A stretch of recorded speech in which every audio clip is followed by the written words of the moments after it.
24 लाख विद्यार्थ्यांच्या भावनेशी खेळ करणारे, त्याचबरोबर 21 विद्यार्थ्यांच्या आत्महत्येस कारणीभूत असणारे, नीटचा पेपर फोडणारे जे कोणी गुन्हेगार असतील, या गुन्हेगारांना रोखण्यामध्ये, विद्यार्थ्यांना स्वच्छ आणि पारदर्शक पद्धतीने नीटचे पेपर देण्यासाठी परिस्थिती निर्माण करण्यामध्ये कुठेतरी कमी पडलेले आहेत.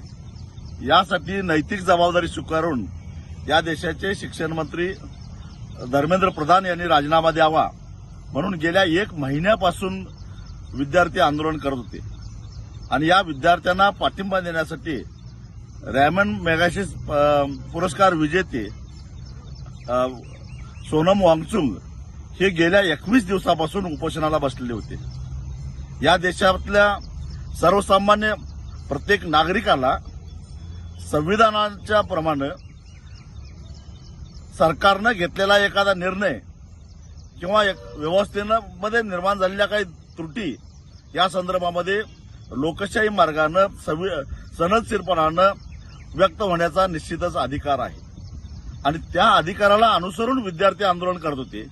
त्या अधिकाराला अनुसरून या विद्यार्थ्यांच्या पाठीमागे आम्ही ज्येष्ठ सुद्धा आहोत, शास्त्रज्ञ सुद्धा आहोत, हा संदेश देण्यासाठी म्हणून सोनम वांगचुक गेल्या 21 दिवसापासून उपोषण करत होते.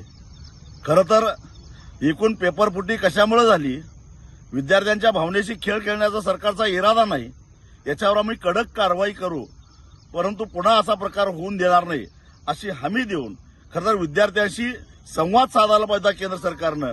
सोनम वांगचुक यांच्याशी संपर्क साधायला पाहिजे होता केंद्र सरकारनं. एखादा केंद्रीय मंत्री, केंद्रातला एखादा सचिव खरं तर या सातत्यानं या आंदोलन करणाऱ्यांच्याबरोबर संपर्क साधायला पाहिजे होता, परंतु सरकारनं हे केलं नाही. बेशरमपणाचं हे लक्षण आहे. सत्तेचा माज आल्याची ही सगळी लक्षणं आहेत.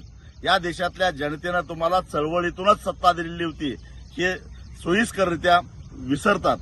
परंतु अशा पद्धतीनं जर का कोर्टाला पुढे करून शिखंडीसारखं तुम्ही जर का जन आंदोलन मोडणार असाल तर याद राखा, या देशामध्ये जसं श्रीलंकेमध्ये घडलं, बांगलादेशमध्ये घडलं, नेपाळमध्ये घडलं, तो क्षण या देशामध्ये यायला वेळ लागणार नाही.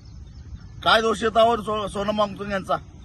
जर त्यांच्या प्रकृतीची एवढी चिंता सरकारला होती तर गेल्या 20 दिवसामध्ये सरकार काय झोपा काढत होतं का? का नाही संपर्क साधला त्यांनी? का नाही त्यांची समजूत घालण्याचा प्रयत्न केला? आणि न्याय व्यवस्थेबद्दल तरी काय बोलावं? खरं तर न्यायालयानं इतक्या तातडीनं याची दखल घेतली, परंतु हे विद्यार्थी का आंदोलन करतात? सोनम वांगचुक सारखा एक समाजसेवक ज्यानं जगभरामध्ये देशाचं नाव केलं, तो माणूस उपोषणाला का बसतो? विद्यार्थ्यांच्या मागे का उभा राहतो? याच्या मुळाशी जाण्याचा प्रयत्न कोर्टानं का नाही केला? न्याय व्यवस्थेला सुद्धा प्रश्न विचारायचा निश्चितच अधिकार आम्हाला आहे. परंतु ज्या पद्धतीनं दिल्लीतल्या महिला कुस्तीगिरांनी यौन शोषणाच्या विरोधामध्ये केलेलं आंदोलन पोलिसांच्या सहाय्यानं शिखंडीसारखं मोडून काढलं आणि ती चळवळ दाबली गेली, त्याच पद्धतीनं ही चळवळ दाबण्याचा प्रयत्न सरकारचा दिसतो. पण याद राखा, याच्या प्रतिक्रिया उमटल्याशिवाय राहणार नाही. 20 तारखेचा संसदेवरचा मोर्चा होऊ नये म्हणून केलेला सरकार हा केविलवाणा प्रयत्न आहे. पण सरकार आगीशी खेळतंय आणि ही आग सरकारला जाळल्याशिवाय राहणार नाही, एवढाच इशारा या निमित्तानं मी देतोय.